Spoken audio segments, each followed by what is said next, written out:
Welcome to this live reading of Charles Dickens' A Christmas Carol, Stave 1, Marley's Ghost. Marley was dead, to begin with. There is no doubt whatever about that. The register of his burial was signed by the clergyman, the clerk, the undertaker, and the chief mourner. Scrooge signed it, and Scrooge's name was good upon change for anything he chose to put his hand to. Old Marley was as dead as a doornail. Mind, I don't mean to say that I know of my own knowledge what there is particularly dead about a doornail, being inclined myself to regard a coffin nail as the deadest piece of ironmongery in the trade. But the wisdom of our ancestors is in the simile, and my unhallowed hands shall not disturb it, or the country's done for. You will therefore permit me to repeat, emphatically, that Marley was as dead as a doornail. Scrooge knew he was dead? Of course he did. How could it be otherwise? Scrooge and he were partners for I don't know how many years. Scrooge was his sole executor, his sole administrator, his sole assign, his sole residuary litigee, his sole friend, and his sole mourner. And even Scrooge was not so dreadfully cut up by the sad event, but that he was an excellent man of business on the very day of the funeral, and solemnized it with an undoubted bargain. The mention of Marley's funeral brings me back to the point I started from. There is no doubt that Marley was dead. This must be distinctly understood, or nothing wonderful can come of the story I am about to relate. If we were not perfectly convinced that Hamlet's father died before the play began, there would be nothing more remarkable in his taking a stroll at night in an easterly wind upon his own ramparts than there would be in any other middle-aged gentleman rashly turning out after dark in a breezy spot, say St. Paul's churchyard for instance, literally to astonish his son's weak mind. Scrooge never painted out old Marley's name. There it stood years afterwards upon the warehouse door. Scrooge and Marley. The firm was known as Scrooge and Marley.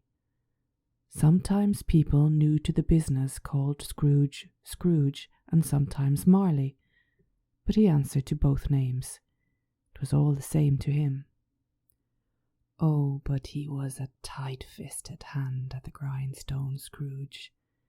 A squeezing, retching, grasping, scraping, clutching, covetous old sinner, hard and sharp as flint, from which no steel had ever struck out generous fire, secret and self-contained, and solitary as an oyster. The cold within him froze his old features, nipped his pointed nose, shriveled his cheek, stiffened his gait, made his eyes red, his thin lips blue, and spoke out shrewdly in his grating voice. A frosty rime was on his head and on his eyebrows and his wiry chin. He carried his own low temperature always about him. He iced his office in the dog days, and didn't thaw 1 degree at Christmas. External heat and cold had little influence on Scrooge. No warmth could warm, no wintry weather chill him. No wind that blew was bitterer than he. No falling snow was more intent upon its purpose. No pelting rain less open to entreaty. Foul weather didn't know where to have him. The heaviest rain and snow and hail and sleet could boast of the advantage over him in only one respect. They often came down handsomely, and Scrooge never did. Nobody ever stopped him in the street to say, with gladsome looks, "My dear Scrooge, how are you? When will you come to see me?" No beggars implored him to bestow a trifle. No children asked him what it was o'clock. No man or woman ever once in all his life inquired the way to such and such a place of Scrooge. Even the blind men's dogs appeared to know him, and when they saw him coming on, would tug their owners into doorways and up courts, and then would wag their tails as though to say, "No eye at all is better than an evil eye, dark master." But what did Scrooge care? It was the very thing he liked, to edge his way along the crowded paths of life, warning all human sympathy to keep its distance, was what the knowing ones called nuts to Scrooge. Once upon a time, of all the good days in the year, on Christmas Eve, old Scrooge sat busy in his counting-house. It was cold, bleak, biting weather, foggy withal, and he could hear the people in the court outside go wheezing up and down, beating their hands upon their breasts and stamping their feet upon the pavement stones to keep warm. The city clocks had only just gone 3, but it was quite dark already. It had not been light all day. The candles were flaring in the windows of the neighbouring offices, like ruddy smears upon the palpable brown air. The fog came pouring in every chink and keyhole, and was so dense without that although the court was of the narrowest, the houses opposite were mere phantoms. To see the dingy cloud come drooping down, obscuring everything, one might have thought that nature lived hard by and was brewing on a large scale. The door of Scrooge's counting-house was opened that he might keep an eye upon his clerk, who, in a dismal little cell beyond, a sort of tank, was copying letters. Scrooge had a very small fire, but the clerk's fire was so very much smaller that it looked like one coal. But he couldn't replenish it, for Scrooge kept the coal box in his own room, and so surely as the clerk came in with the shovel, the master predicted that it would be necessary for them to part. Wherefore the clerk put on his white comforter and tried to warm himself at the candle, in which effort, not being a man of strong imagination, he failed. "A Merry Christmas, Uncle, God save you," cried a cheery voice. It was the voice of Scrooge's nephew, who came upon him so quickly that this was the first intimation he had of his approach. "Bah," said Scrooge, "humbug." He had so heated himself with rapid walking in the fog and frost, this nephew of Scrooge's, that he was all in a glow. His face was ruddy and handsome, his eyes sparkled, and his breath smoked again. "Christmas? A humbug, Uncle?" said Scrooge's nephew. "You don't mean that, I am sure." "I do," said Scrooge. "Merry Christmas! What right have you to be merry? What reason have you to be merry? You're poor enough." "Come, then," returned the nephew gaily. "What right have you to be dismal? What reason have you to be remorse? You're rich enough." Scrooge, having no better answer ready on the spur of the moment, said "Bah" again, and followed it up with "humbug." "Don't be cross, Uncle," said the nephew. "What else can I be?" returned the uncle, "when I live in such a world of fools as this? Merry Christmas! Out upon Merry Christmas. What's Christmas time to you but a time for paying bills without money? A time for finding yourself a year older but not an hour richer. A time for balancing your books and having every item in 'em through a round dozen of months presented dead against you.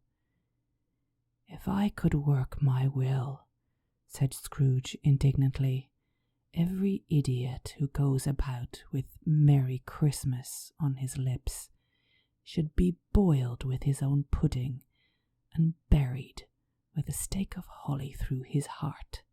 He should. Uncle, pleaded the nephew. Nephew, returned the uncle sternly, keep Christmas in your own way and let me keep it in mine. Keep it, repeated Scrooge's nephew, but you don't keep it. Let me leave it alone then, said Scrooge. Much good may it do you, much good has it ever done you. There are many things from which I derive good, by which I have not profited, I dare say, returned the nephew, Christmas among the rest. But I am sure I have always thought of Christmas time, when it has come around, apart from the veneration due to its sacred name and origin, if anything belonging to it can be apart from that, as a good time, a kind, forgiving, charitable, pleasant time, the only time I know of in the long calendar of the year, when men and women seem by one consent to open their shut-up hearts freely and to think of people below them as if they really were fellow passengers to the grave, and not another race of creatures bound on other journeys.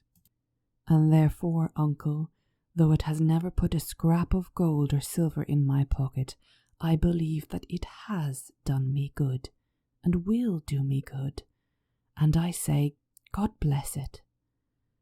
The clerk in the tank involuntarily applauded. Becoming immediately sensible of the impropriety, he poked the fire and extinguished the last frail spark forever. Let me hear another sound from you, said Scrooge, and you'll keep your Christmas by losing your situation. You're quite a powerful speaker, sir, he added, turning to his nephew. I wonder you don't go into Parliament. Don't be angry, uncle. Come, dine with us tomorrow. Scrooge said that he would see him. Yes, indeed he did. He went the whole length of the expression, and said that he would see him in that extremity first. But why? Cried Scrooge's nephew. Why? Why did you get married? Said Scrooge. Because I fell in love. Because you fell in love, growled Scrooge, as if it were the only thing in the world more ridiculous than a Merry Christmas. Good afternoon. Nay, uncle, but you never came to see me before that happened. Why give it for a reason for not coming now? Good afternoon, said Scrooge. I want nothing from you. I ask nothing of you. Why cannot we be friends? Good afternoon, said Scrooge. I am sorry with all my heart to find you so resolute. We have never had any quarrel to which I have been a party, but I have made the trial in homage to Christmas, and I'll keep my Christmas humour to the last. So, a Merry Christmas, uncle. Good afternoon, said Scrooge, and a Happy New Year. Good afternoon, said Scrooge. His nephew left the room without an angry word, notwithstanding. He stopped at the outer door to bestow the greetings of the season on the clerk, who, cold as he was warmer than Scrooge, for he returned them cordially. There's another fellow, muttered Scrooge, who overheard them. My clerk, with 15 shillings a week and a wife and family, talking about a Merry Christmas. I'll retire to Bedlam." This lunatic, in letting Scrooge's nephew out, had let 2 other people in.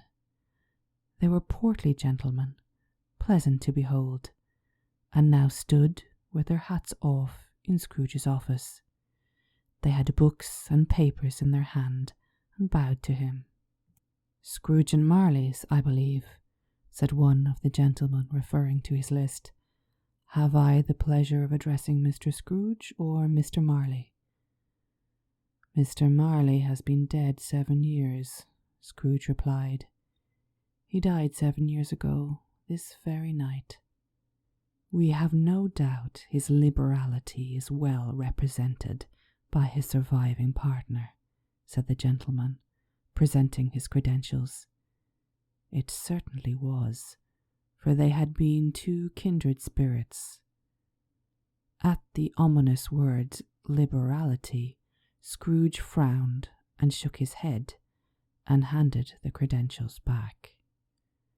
"At this festive season of the year, Mr. Scrooge," said the gentleman, taking up a pen, "it is more than usually desirable that we should make some slight provision for the poor and destitute who suffer greatly at the present time. Many thousands are in want of common necessaries. Hundreds of thousands are in want of common comforts, sir." "Are there no prisons?" asked Scrooge. "Plenty of prisons," said the gentleman, laying down the pen again. "And the Union workhouses?" demanded Scrooge. "Are they still in operation?" "They are, still," returned the gentleman. "I wish I could say they were not." "The treadmill and the poor law are in full vigour, then?" said Scrooge. "Both. Very busy, sir." "Oh, I was afraid, from what you had said at first, that something had occurred to stop them in their useful course," said Scrooge. "I'm very glad to hear it."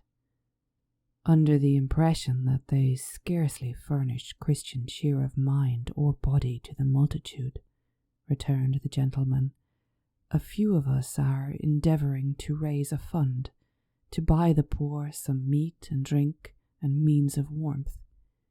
We chose this time because it is a time of all others when want is keenly felt and abundance rejoices.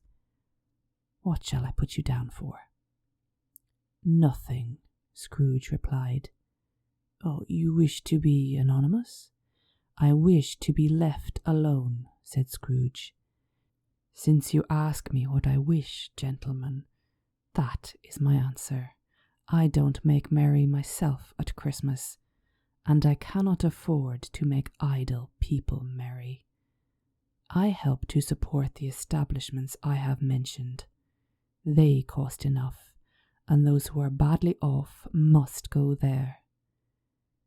"Many can't go there, and many would rather die." "If they would rather die," said Scrooge, "they had better do it and decrease the surplus population. Besides, excuse me, I don't know that." "But you might know it," observed the gentleman. "It's not my business," Scrooge returned. "It's enough for a man to understand his own business and not to interfere with others. Mine occupies me constantly. Good afternoon, gentlemen." Seeing clearly that it would be useless to pursue their point, the gentleman withdrew.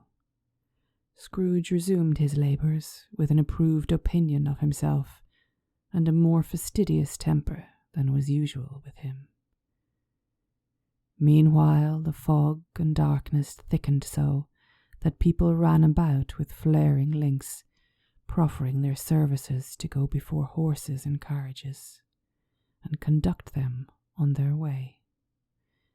The ancient tower of a church, whose gruff old bell was always peeping slyly down at Scrooge out of a Gothic window on the wall, became invisible and struck the hours and quarters in the clouds with tremendous vibrations afterwards, as if its teeth were chattering in its frozen head up there.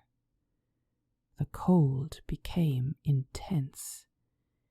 In the main street, at the corner of the court, some labourers were repairing the gas pipes and had lighted a great fire in a brazier, around which a party of ragged men and boys were gathered, warming their hands and winking their eyes before the blaze in rapture. The water plug being left in solitude, its overflowings sullenly congealed, had turned to misanthropic ice. The brightness of the shops where holly sprigs and berries crackled in the lamp heat of the windows made pale faces ruddy as they passed. Poulterers' and grocers' trades became a splendid joke, a glorious pageant with which it was next to impossible to believe that such dull principles as bargain and sale had anything to do. The Lord Mayor in the stronghold of the mighty mansion house gave orders to his 50 cooks and butlers to keep Christmas as a Lord Mayor's household should. And even the little tailor, whom he had fined 5 shillings on the previous Monday for being drunk and bloodthirsty in the streets, stirred up tomorrow's pudding in his garret, while his lean wife and the baby sallied out to buy the beef. Foggier yet and colder, piercing, searching, biting cold. If the good Saint Dunstan had but nipped the evil spirit's nose with a touch of such weather as that, instead of using his familiar weapons, then indeed he would have roared to lusty purpose. The owner of one scant young nose, gnawed and mumbled by the hungry cold as bones are gnawed by dogs, stooped down at Scrooge's keyhole to regale him with a Christmas carol. But at the first sound of "God bless you, merry gentlemen," Scrooge seized the ruler with such energy of action that the singer fled in terror, leaving the keyhole to the fog and even more congenial frost. At length the hour of shutting up the counting-house arrived. With an ill will, Scrooge dismounted from his stool and tacitly admitted the fact to the expectant clerk in the tank, who instantly snuffed out his candle and put on his hat. "You'll want all day tomorrow, I suppose," said Scrooge. "If quite convenient, sir." "It's not convenient," said Scrooge, "and it's not fair. If I was to stop 1/2 crown for it, you'd think yourself ill-used, I'd be bound." The clerk smiled faintly. "And yet," said Scrooge, "you don't think me ill-used when I pay a day's wages for no work." The clerk observed that it was only once a year. "A poor excuse for picking a man's pocket every 25th of December," said Scrooge, buttoning his greatcoat to the chin. "But I suppose you must have the whole day. Be here all the earlier next morning." The clerk promised that he would, and Scrooge walked out with a growl. The office was closed in a twinkling, and the clerk, with the long ends of his white comforter dangling below his waist, for he boasted no greatcoat, went down a slide on Cornhill at the end of a lane of boys 20 times in honour of its being Christmas Eve, and then he ran home to Camden Town as hard as he could pelt to play at blindman's buff. That's the end of part 1. Thank you so much for listening, and I hope you come back soon to listen to part 2 of Charles Dickens' A Christmas Carol.